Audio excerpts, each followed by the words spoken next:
you're a first century Jew, this would be massive to you because they would recognize Jesus fulfilling the law in this way and see that he was the Messiah as he was fulfilling all the spring feasts. His trials showed him to be without sin, i.e. no leaven. His sacrifice showed him as the spotless lamb on Passover, and his resurrection served as the fruit, as he would be the first fruits unto God. Then the new believers at Pentecost would serve as the first fruits of the grain harvest. It needs to be remembered that there are actually 7 official feasts out of the law. It's just that the first 3 and then the last 3 kind of get grouped together because they're always kind of within that same time frame. And Christ's fulfillment of the first 4 is very recognizable in the New Testament, and there are some direct quotes in the New Testament that basically links Jesus right to those feasts. Now, with all of this, then it kind of starts to beg the question is, what about the last 4? Because we know that the first 4 have been checked off, is what do we do with the last 4? Well, some will theorize that this is about his second coming. This is actually pretty workable from New Testament eschatology sections because the trumpets language that is found with Paul in 1 Corinthians 15 and 1 Thessalonians 4 said that the Lord will come down with a trumpet sound, and that the dead in Christ will be raised first. And we could also think of what in Revelation, the 7 trumpets. And so there's a lot of trumpet language that can be tied to the Day of Trumpets. Additionally, when we look at the Feast of Ingathering as it's described in Exodus 23, is that language could possibly be connected with Christ's parable of the darnel and wheat being gathered at the end of the age. There we saw that Christ will send his angels out to gather the wicked ones of the world and throw them into the furnace, and the righteous believers will be gathered to him. When we get to Revelation 14 is that we're going to actually see 2 harvests there being described as well. Christ will reap his believers at the end, and another angel is described as reaping the evil grape clusters, and they'll get thrown into the winepress of God's wrath.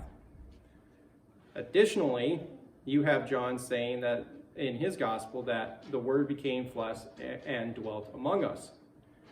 The Greek word skenao means tabernacle. John is the only New Testament writer that uses this word, and his only 4 other times that he uses it all come in Revelation.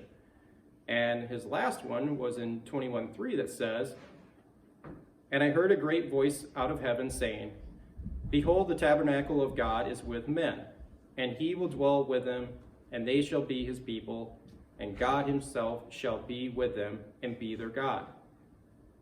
This makes a lot of sense in light of all the 3 mandatory attended feasts, because it was God's way of, hey, you're going to come here, and you're going to be in the presence of me when I start to work.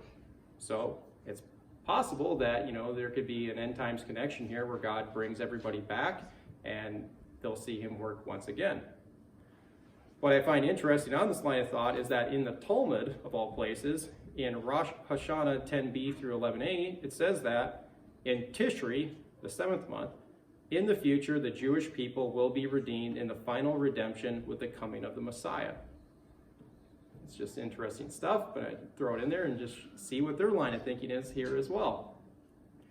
So there is a case that can be made that Christ's return will be associated with the fall feast.